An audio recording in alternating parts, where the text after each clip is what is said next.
আলিমুম বিদাতিস সুদূর।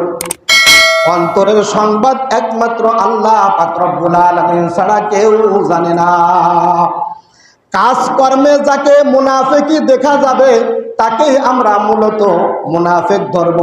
অন্তরের ব্যাপার তো আল্লাহর সাথে সম্পর্ক, তার হিসাব আল্লাহ নিবে। এই ব্যাপারে খেয়াল করবো এবার। আল্লাহ পাক রব্বুল আলামিন আমরা প্রকাশ্যটা দেখতে পারি, গোপনটা দেখতে পারি, অন্তরের ব্যাপার জানি না। প্রকাশ্যে মুনাফিকের আলামত হাদিস অনুযায়ী চারটা। কয়টা? খাঁটি মুনাফিকের আলামত কয়টা? চারটা। قال النبي صلى الله عليه وسلم إذا حدث كذب। এক নাম্বার, যখন সে কথা বলে মিথ্যা বলে। দুই নাম্বার, ওয়াইদা ওয়াদা আখলাফা, যখন ওয়াদা করে সেটা খিলাফ করে। তিন নাম্বার, ওয়াইদা তুমিনা খানা, যখন সে তার কাছে আমানত রাখা হয় আমানতের খেয়ানত করে। বুখারীর হাদিসের ভিতর এই তিনটা, অন্য হাদিসের ভিতরে আছে আরেকটা, ওয়াইদা খাসামা ফাজারা, যখন তার সাথে কথা কাটাকাটি হয়, একে অপরে ঝগড়া হয়, তখন সে গালিগালাজ করে। এই কয়টা হলো? চারটা। খাঁটি মুনাফিকের আলামত কয়টা? চারটা। এখন আপনি বলেন, মিথ্যা কথা বলে এমন লোক এলাকায় নাই? অহরহ। আর মিথ্যা কথা বলার জন্য তো মোবাইল এখন আছেই, ওয়াদা খেলাপ করার জন্য মোবাইল আছেই, আমানতের খেয়ানত করার জন্য মোবাইলটা ব্যবহার করতেছে। ওয়াইদা খাসামা ফাজারা, কিছু লোক আছে কথা বলতে গেলেই কি গালিগালাজ। ক্বালান নবী সাল্লাল্লাহু আলাইহি ওয়াসাল্লাম সিবাবুল মুসলিমি ফুসুকুন ওয়া কিতালুহু কুফরুন আও কামা ক্বালা আলাইহিস সালাতু ওয়াস সালাম। নবী করিম সাল্লাল্লাহু আলাইহি ওয়াসাল্লাম বলেন, মুমিনকে গালি দেওয়া ফাসিকি। কখনো তোমরা মুমিনকে গালি দিবে না, আর তাকে হত্যা করা কুফরি। খেয়াল রাখবো ইনশাআল্লাহ। মিথ্যা কথা অহরহ। এক সাহাবী গেছে, ইয়া রাসূলুল্লাহ আমাকে একটা নসিহত করেন। আল্লাহ রাসূল বলছেন, লা তাকযিব, মিথ্যা বলো না। এই এক নসিহতই শেষ। যদি একটা কথা মানতে পারো জীবন সফল, আর কিছুর দরকার নাই। মিথ্যা কথা বলো না, এই এক নসিহত তোমার জীবনের জন্য শেষ, আর কিছুর প্রয়োজন নাই। এখন মুনাফিকদের শাস্তি কি? মুনাফিকদের শাস্তি কি? আল্লাহ পাক রব্বুল আলামিন সূরা নিসা আয়াত নম্বর 145, সেখানে বলেন, ইন্নাল মুনাফিকিনা ফিদ দারকিল আসফালি মিনান নার। মুনাফিকরা থাকবে জাহান্নামের তলদেশে, তাদের নিচে আর কেউ থাকবে না। মুনাফিকদের শাস্তির কথা হযরত ওমর রাদিয়াল্লাহু তাআলা আনহু জানেন। জানার পরে তিনি একদিন চিন্তা করলেন যে আল্লাহর রাসূল মৃত্যুর পূর্বে হযরত হুযায়ফা রাদিয়াল্লাহু তাআলা আনহুর কাছে মুনাফিকের তালিকাটা দিয়ে গেছেন। জিজ্ঞেস করছেন, হে হুযায়ফা, তোমার কাছে আল্লাহর রাসূল মুনাফিকের তালিকা দিয়েছেন, তার ভিতর আমার নামটা আছে নাকি? আমিরুল মুমিনিনের মতো মানুষ চিন্তায় পড়ে গেছে, মুনাফিকের তালিকার ভিতরে আমার নামটা আছে কিনা। তখন বলতেছেন, আমিরুল মুমিনিন যখন আমার কাছে তালিকাটা দিছে, আল্লাহ রাসূল এই কথাও বলছেন যে তুমি কারো কাছে বলবা না কার কার নাম আছে। এই কথা বলার পরে ওমর রাদিয়াল্লাহু তাআলা পেরেশান। ঘুম নাই, খাওয়া নাই, আরাম নাই, কি করবে? নাম আছে কিনা আমি জানি না। আল্লাহ রাসূলের তালিকায় নাম থাকা মানে জাহান্নামের খাতায় নাম। তখন চিন্তা করতেছে কি করি। একদিন রাতে বৃষ্টি হচ্ছে, ইতিমধ্যে গভীর রাতে বৃষ্টি হয়। বৃষ্টির ভিতরে আমিরুল মুমিনিন হুযায়ফা রাদিয়াল্লাহু তাআলা আনহুর বাড়ির সামনে যে হাজির, যে ডাক দিছে, হুযায়ফা বের হও। আমিরুল মুমিনিন যখন ডাক দিছে সঙ্গে সঙ্গে বের হয়েছে। বের হয়ে বলছে, ইয়া আমিরুল মুমিনিন, এই সময় আপনি কি চান আমি তো বুঝতে পারলাম না। বলতেছে, আমাকে একটা কথা বলো, আজ যদি আমার মৃত্যু হয়, কাল আমার জানাজা হবে, তুমি কি আমার জানাজা পড়বা কিনা? হুযায়ফা বলতেছে, আমিরুল মুমিনিন, কেন পড়বো না? আপনার মতো বাদশাহ এই দুনিয়াতে আছে নাকি? আপনার মতো ইমানদার মুত্তাকি এই জমানায় এখন কি আর আছে? অবশ্যই আপনার জানাজা আমি পড়বো। ওমর রাদিয়াল্লাহু তাআলা আনহু খুশি হয়ে ডাক দিয়ে বললেন, হুযায়ফা, আমি জেনে ফেলেছি এই তালিকার ভিতরে আমার নাম নাই, কারণ তুমি কখনো মুনাফিকের জানাজা পড়ো না। আল্লাহ সবাইকে, আমাদের সবাইকে নিফাকি থেকে হেফাজত করেন, সকলে বলেন আমিন। কিন্তু ওমর রাদিয়াল্লাহু তাআলা আনহু পরে বলতেছেন, মুনাফিকের তালিকায় নাম নাই, কি হয়েছে? কিন্তু তাও ভাই আমার, মৃত্যু পর্যন্ত আল্লাহর কাছে কান্নাকাটি করতে হবে, ক্ষমা চাইতে হবে, কারণ আল্লাহ পাক যদি আমার নামটা জাহান্নামের তালিকায় উঠাই দেয়, আমার কোনো উপায় থাকবে না।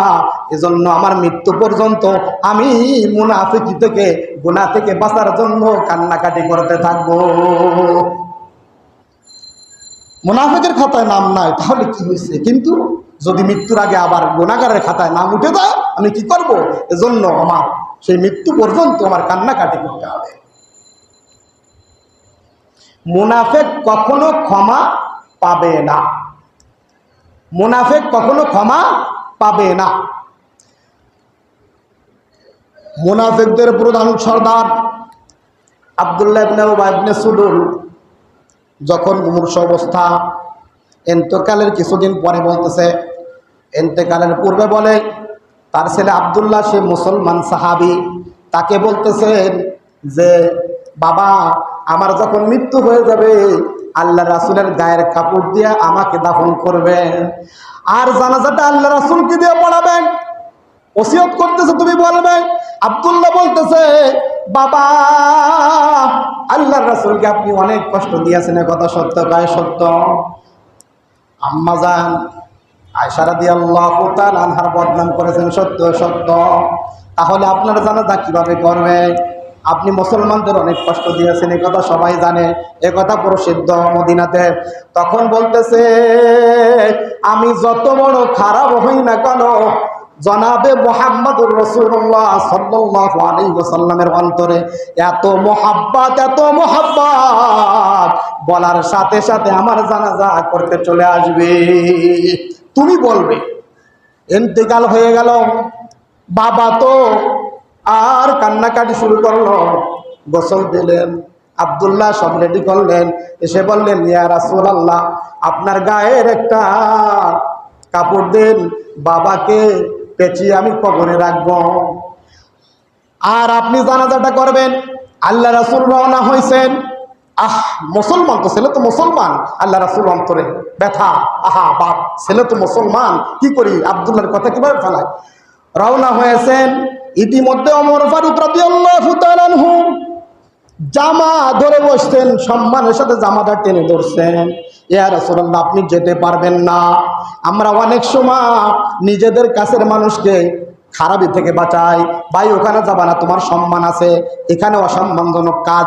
মুনাফিক তো অসম্মানিক, আল্লাহ রাসূলকে অনেক কষ্ট দিয়েছে, সুতরাং ইয়া রাসূলুল্লাহ, এই কুলাঙ্গারের জানাজা করতে আপনি যাবেন না।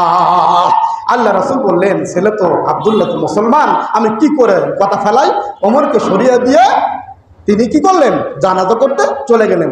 জানাজা করলেন, জানাজা করলেন।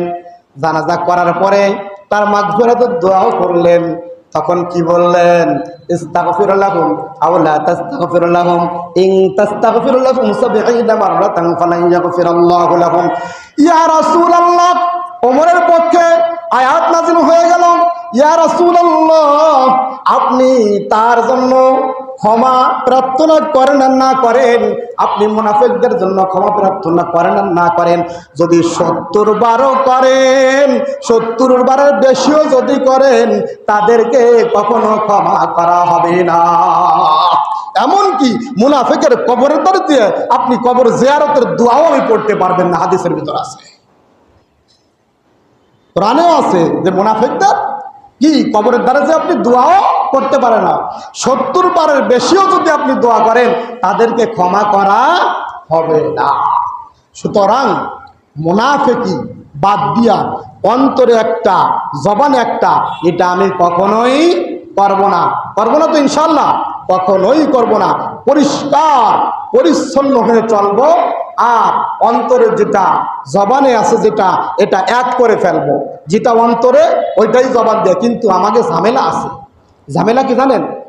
একই সাথে বন্ধু অন্তর দিয়ে ভালোবাসে না, খালি চায় ওর বাড়িতে ধ্বংস হয় না কেন, আর ছেলে পেলে উলট পাল ভালো চাকরি পায় কেন, অন্তর দিয়ে। কিন্তু দেখা হলি রাস্তায়, দোস্ত কেমন আছো, আর এরকম দোস্ত কেমন আছো, তোমার কথাই ভাবি, একসাথে পড়ছি, মরে গেলে কি হবে। অথচ সারা দিন অন্তরে চিন্তা করে ও ধ্বংস হয় না কা, ও ধ্বংস হয় না কা। তখন আপনি বুঝবেন আপনি মুনাফিক, তখন ইস্তেগফার করবেন, হায় হায় উপায় নাই, উপায় নাই, আমি বাঁচার চেষ্টা করব। এই পুরা পাশের বাড়ি আর একজন আছে, দেখবেন পাশাপাশি বাড়ি, একজনের ময়লাটা আর এক বাড়ি ফেলায় দেয়, হিংসা করে আসতে ফেলায় দেয়, অন্তরের মধ্যে নিফাকি। এই জন্য বলছেন যে অন্তর পরিষ্কার করতে হবে। আলা বিযিকরিল্লাহি তাতমাইন্নুল কুলুব, জিকিরের মাধ্যমে কলব তাজা হয়, পরিষ্কার হয়। আল্লাহ পাক রব্বুল আলামিনের নবী বলেন, আল্লাহ পাক কারো শরীরের গঠন দেখবে না, নাক কেমন লম্বা এটা দেখবে না, কানগুলো কেমন হরিণের মতো খাড়া এগুলো দেখবে না, চোখ দুটো কেমন টানা টানা এগুলো দেখবে না, দেখবে তার অন্তর।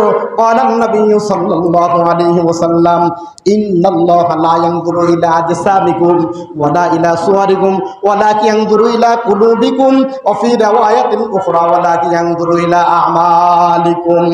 আল্লাহ পাক রব্বুল আলামিন নবী বলেন, আল্লাহ কখনো শরীরের গঠন দেখবে না, কখনো তার সম্পদ দেখবে না, দেখবে তার অন্তর। অন্য রাওয়াতে আছে দেখবে তার আমল। ইনশাআল্লাহ অন্তর পরিষ্কার করব, মুনাফিকি দূর করব, সব সময় পরিষ্কার পরিচ্ছন্ন হয়ে চলবো। আল্লাহ পাক সবাইকে নিফাকি থেকে বেঁচে থেকে জান্নাতি হওয়ার তৌফিক দান করে।